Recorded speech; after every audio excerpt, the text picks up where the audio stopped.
Joining us now is Okpe with stories trending around the world. Hello, OG. Good morning, Dr. Yes, Abati. thank God it's Friday. TGIF. You know, I'm what is this, your own color? Pepper them gang. It's red. This is red. Okay. Yes. This is red. Oh, goodness. This is okay, orange, what is the darling? It's orange. Hello? Your lipstick is red. Color expert. Yes. It's not red. What is it? This is orange. Your lipstick is red. Okay. Have you heard? Yesterday, she told me her dress was coral. I thought it was fuchsia. What can I do? Rufai, good morning. How are you? Hello, good morning. How are you doing? I pray for a lot of sunshine for you and for other people that need it in their lives. How nice. Happy Friday. Happy Friday, yeah. Well, good morning to you, viewers. We begin what's trending in Nigeria. The investigative report by CNN on the Lekki shooting has continued to generate mixed reactions from the Nigerian government. On Thursday, the Minister of Information, Lai Mohammed, maintained that the Nigerian army did not shoot at peaceful protesters, contrary to the reports by CNN. He challenged anyone to come forward with proof of casualties and testify before the judicial panel. The minister accused CNN of false reporting and recommended that the network should be sanctioned as it engaged in incredible sensationalism and did a great disservice to itself and to journalism. Well, let's take a listen. You can see CNN goofed in its preconceived stance that the soldiers who were deployed to Lekki Toll Gate indeed shot at protesters, killing some of them. CNN relied heavily on unverified and possibly doctored videos, as well as information sourced from questionable sources to reach its conclusion. This should earn CNN a serious sanction for irresponsible reporting. Well, in response, the Minister of Information's claim, CNN says it stands by its investigative report, which uncovered evidence that the Nigerian army and the police opened fire on unarmed protesters on October 20th, adding that the report was carefully and meticulously researched. Well, let's take a tweet from Wale Aide, who wrote,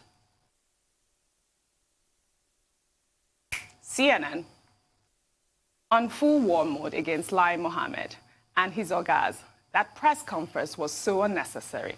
Not surprised, though, as the same old defensive and shield the truth away approach. At least they can't silence CNN nor freeze their bank account. Well, that Wale's tweet is the resounding response from a lot of Nigerians on Twitter. You know, and another question a lot of people are asking is, what is the sanction? What type of sanction are they going to give CNN? CNN has said, and they have maintained, that they relied on independent investigative network to research their report. And they took time. It took a while. I mean, it just came out 2 days ago. So you could tell it took about a whole month before they came out with the report. And so that's the question a lot of people are asking. Lai Mohammed is saying that they will be sanctioned. Is the sanction going to come in the form of a fine? Or is it going to be like, you know, they're not going to be able to air CNN in Nigeria? We don't know what that sanction will be. But as you can see, the reports, the videos that CNN aired is the same video that the military used in their judicial panel as well. So it's a big question whether or not they shot at peaceful protesters. Now, CNN released 2 videos. One was the one that they opened fire, right, on air, right? The other one was showing that they shot directly at peaceful protesters. So that's the contention here. Now, whether or not they used blank bullets is another thing that the federal government has to come out and clarify whether or not these were blank bullets or not. Well, as I said earlier, this has been discussed here ad nauseum, and it ought to be getting tedious by now, but it's really not. No. It's such an important topic. But I disagree with the resounding majority, like you just said. I completely disagree. I think, well, to the extent of that tweet that you shared, I think that there's nothing unnecessary about that press conference. He's the Minister of Information and Culture, and he must address the Nigerian people. A really grave accusation was made by CNN, and the government must respond to it. Whether or not you decide to believe or whatever the case may be, it's his job to do that. It's completely necessary, it's completely in order. You're right. Yes, the one point that he made that I really wholeheartedly agree with is about the sanctity of the lives of our security agents. I'm sure my friend Rufai will disagree, but he knows, as an institution, I'm very sympathetic to the military and to the police because they face all kinds of dangers all day and all night. And some of them have died, and nobody is talking about that, as if their lives are less important than the lives of the peaceful protesters. Every single life is valuable before God and before man, or it ought to be. So that point I take. But then the rest of it, like you said, the sanctioning of CNN, now that part I don't agree with. Dr. Abati was asking earlier exactly what form will the sanction take. Whatever you want to do in that regard, you must be careful because, yes, he's representing the government, but this is a democratic government, or it ought to be. We cannot get into draconian territory of clampdowns. We'll remember in the 80s where newspaper houses, TV stations would just be shut down. We cannot start to wade into that territory ever again. Well, I think the point that you made is quite accurate, the fact that he's an information minister and he needs to address the Nigerian people. But the fact is, he did not make any point. You have to come out with your own investigation, or you know, you can't just deny it without proof. That's the point. No, whether you believe it or not. Exactly. Yeah. Well, I stated a number of conceptual principles earlier when we discussed these under headlines, and I just need to add to that by way of footnote. One, yes, the media has a right, you know, anywhere in the world, here in Nigeria, in the US and all that, to do the work, to be the watchdog, to provide information, and all of those principles, you know, that communication teachers teach. But at the same time, the media is not an overlord. The media is also guided by certain principles. The principle to tell the truth, to be factual, to be balanced, and to be fair. Now, governments all over the world raise queries about the media. The problem is how they go about it. So if the Minister of Information in Nigeria is saying, oh, the CNN has done something that is not truthful about Nigeria, you know, this is an abuse of privilege and all of that, I don't think the appropriate thing to do is to now engage CNN in this, oh, you are lying against us, we will sanction you, which is a typical Nigerian rhetoric, thing. Right, as well. Some countries have channels for complaint. The government of Nigeria, for example, can formally write a letter to CNN. They have management, they have processes to protest, to say you've not been fair to us. Although they have even said, oh, we stand by our story, we adopted every measure. Okay, fine, but we can still protest. Now, if you protest, do you have counter evidence? Yes, that's the to say that that report is not in order? Then provide that counter evidence. Now, the CNN management is not likely to come out if they see that they have made a mistake and then not retract the story, or offer an apology, or sanction the journalists who have done the report. In the UK, for example, you have Ofcom, which is the regulatory body.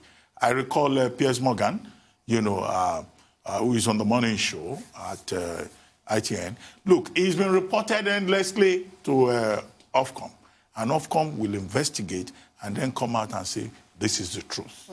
And that takes me back to that point, that what we are all looking for here is the exact truth. That's all. But the Nigerian government, spokespersons for the Nigerian government, yes, I mean, if you're a spokesperson, you must do your job.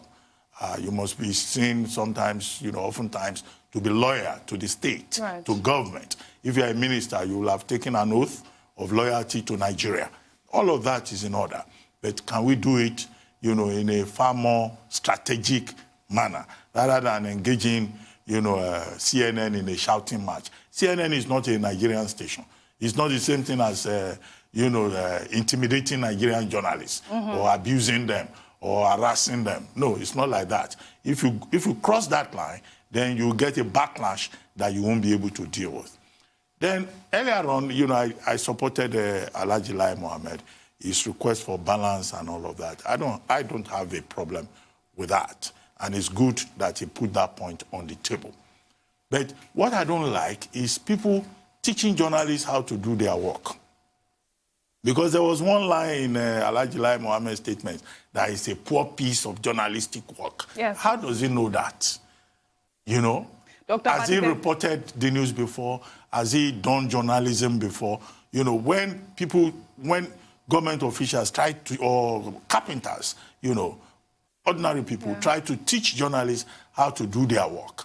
You know, it can be something you've done all your life, and then, you know, somebody, because they don't like the story, they are now telling you this is how you do your work. Right. No, people should just stay within their areas of experience. And if you have an issue, just go about it in a very strategic and tactical manner. Right. Because tomorrow, you will have one special assistant somewhere from one state, maybe Edo State or Cross River State, teaching journalists how to do their work. If you have issues, you have the right to protest. But don't teach the media how to do their work. And you know there's another angle to that, because I don't think it's only CNN that would come out with this investigative report. I believe that other channels are still doing their own investigation, other foreign media networks, and I don't know what's going to come out of that as well. Rufai, your take on the story.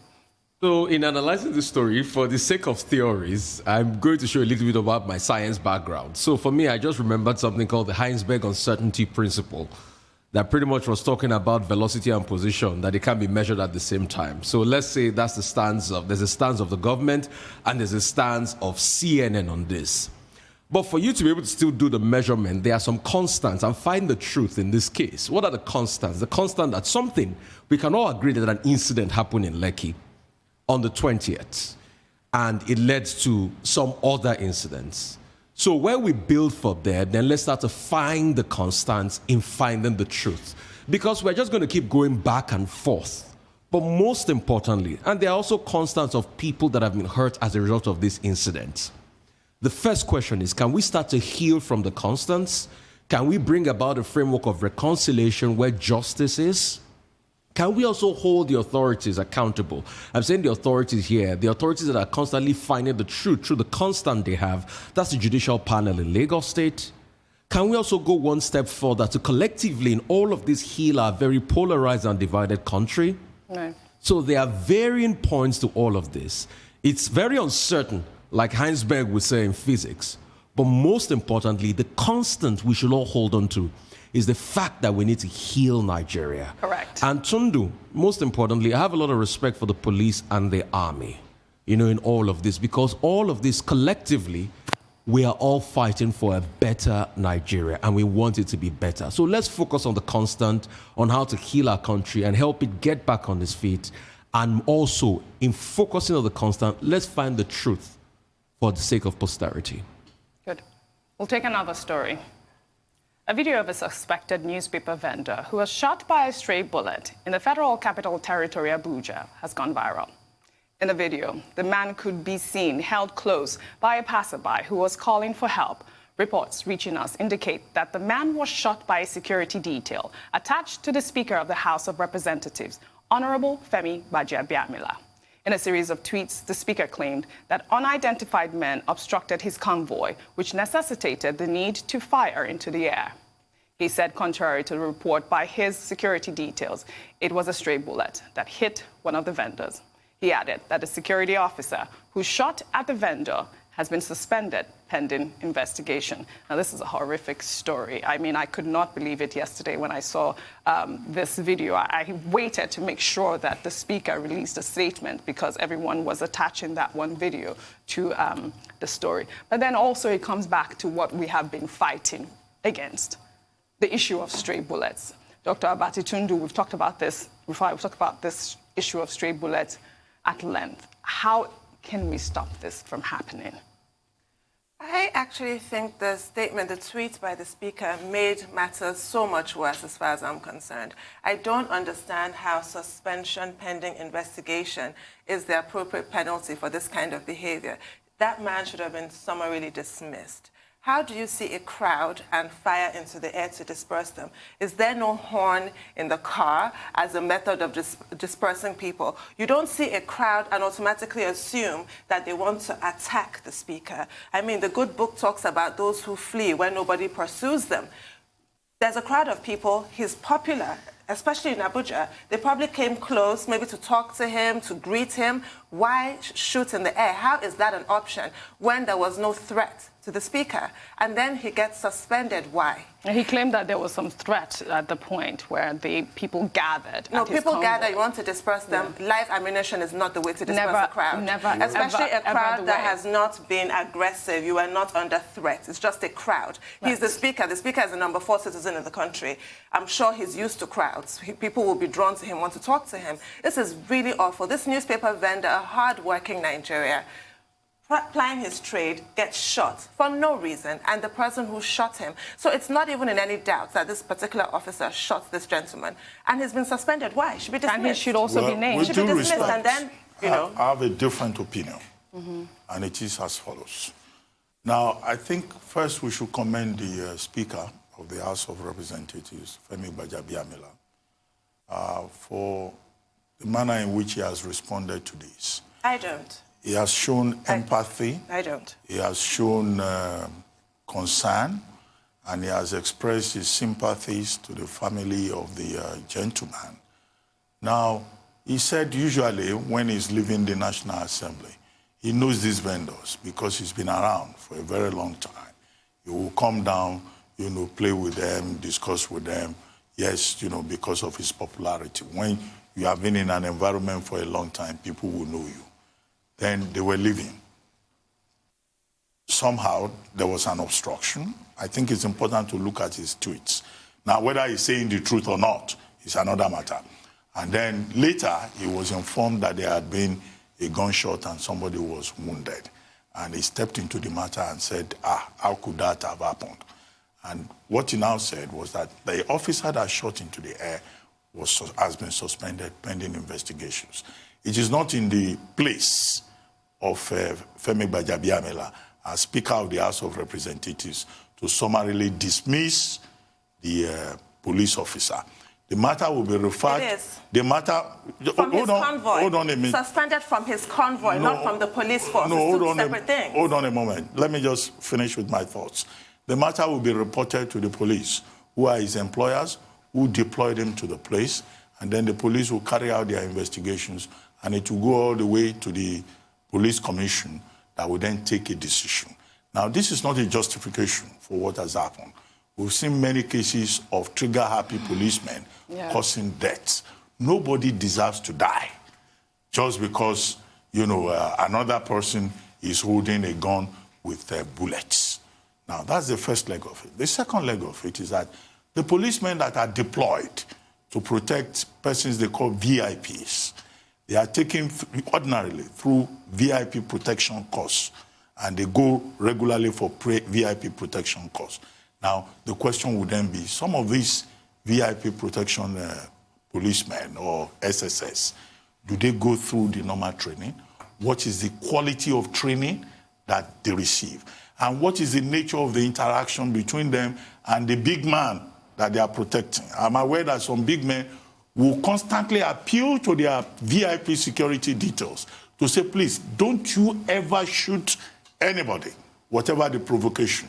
Because the security man that is protecting you, whether SSS or his policeman, will say that, oh God, nothing must ever happen to you. This is my job. My job is to protect you. Now, 3, which is the third leg of it, is that many Nigerians take security convoys for granted.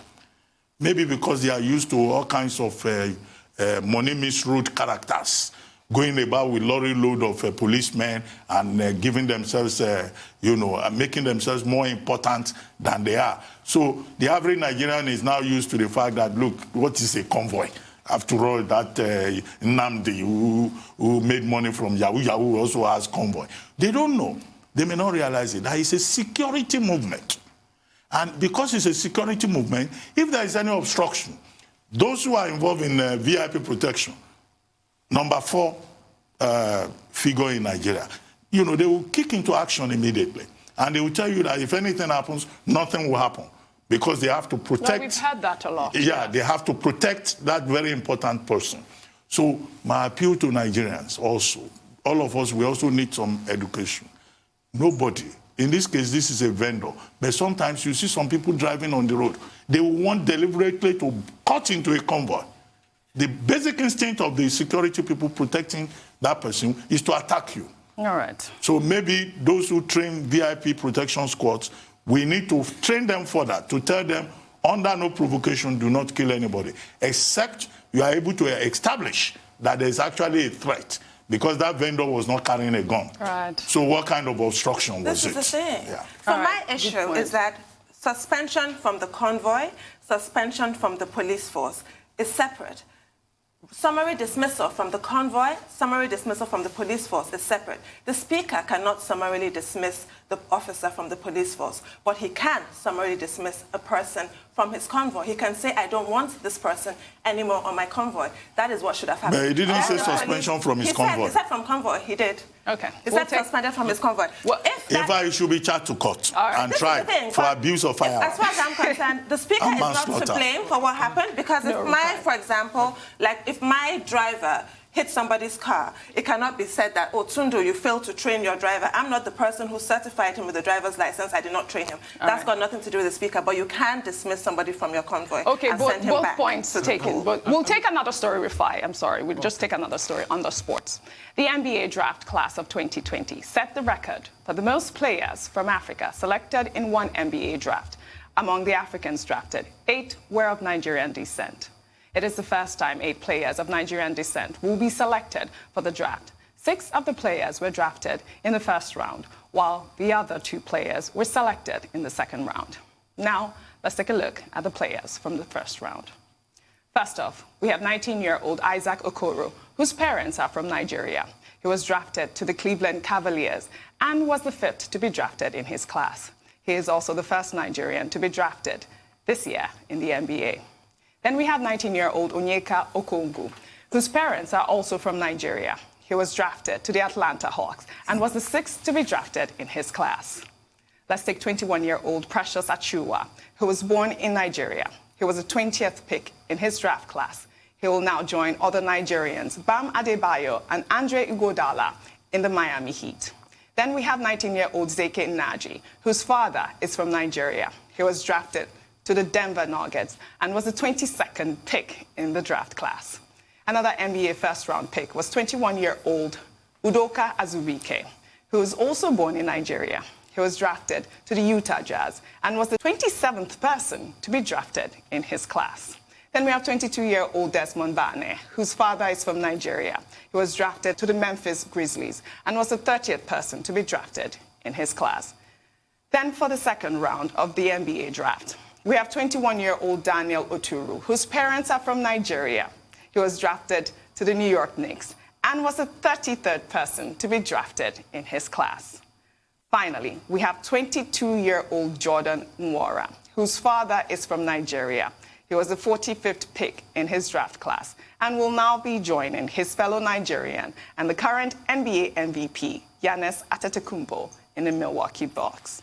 On Wednesday, these 8 players of Nigerian descent made history and have become inspiration to the future of Nigerian basketball. Rufai, your take on the story. Giannis, who is also in Nigeria. Yes. You know, so it just shows that our people do very great things, and kudos and congratulations to them. But I just want to comment on the last story. I'll just make 2 quick points. If you remember the movie Third World Cup, one of the characters, Ratty, said something. He said, in Jamaican patois, he said, my man, gun don't kill people, people kill people. All right. And secondly, I pray for a country one day where the citizens will be the most important VIPs. Good point, Rufai. Well, see, the other point about Gbajabiamila's response. Oh, goodness. No, I think it's important to make that point. This is not the first time that a VIP security detail will kill people. And you will see that the VIP will not even bother to respond. I don't want to mention names. We've taken there are so many of them that we just think that what has happened means nothing. That's terrible. And to see that the speaker immediately responded and would take steps, I think it's something that is... Yeah, Dr. Batu, you made that point earlier. You made that point earlier. Yes. No, I didn't make the point earlier. I heard you say that. No, you didn't hear me. You were very... No, you didn't hear me. I'm making this point deliberately. Well, that's right. You cannot gag me. I will never gag you, but I guess that we cannot... Yeah, should we take our final story? I'm not sure if we can take the whole thing. Under entertainment, every year, Arise Fashion Week promotes and celebrates young and established designers from Africa, the diaspora and the world. Since its first edition in 2009, it has featured over 500 established designers.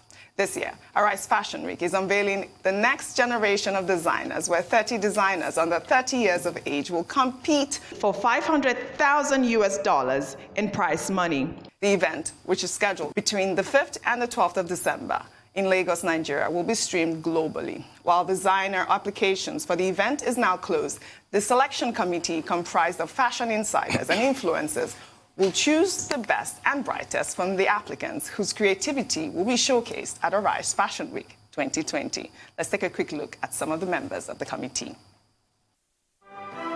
Alton Mason, the first black male model to work for Chanel in its 109-year history. Avinash Wadhwani. Think luxury, think Temple Muse. Chioma Nnadi. Chioma Nnadi is the digital editor of the US Vogue. Chinwe Obaibena, the founder of Complete Beauty. David Lale. He has been called the king of fashion and South Africa's Karl Lagerfeld. Ituan Bassi. Ituan Bassi is a Nigerian fashion designer. She has created costume designs for musicals as well as catwalk shows. Jenke Ahmed Taylor, the person responsible for some of the most iconic looks from stars like Beyonce, Naomi Campbell, and Kim Kardashian. Reni Folawiyo. Alara, which means wondrous performer in Yoruba, is a fashion, art, and lifestyle store. Tiffany Amber. Tiffany Amber is a Nigerian fashion design brand launched in November 1998 by Folake Koka. Zolibet, which means keep your eyes open in Wolof, is a Parisian fashion house founded in 1991. Mai Atafo. Mai Atafo is a fashion designer and bespoke tailor. He is the founder and creative director of the fashion brand Atafo. I saw you, OG. Oh, did you really? Doing a thing on the runway. The editor's at work. I spotted you there. Well, we only had just 10 members of the committee there. I'll bring more next Friday. Well, we're looking forward to Arise Fashion Week. I'm not having a international supermodel. You have a good weekend. Thank you very much, OG. Thank you, Tundu, and thank you, Rufai. Thanks, OG. Thank you.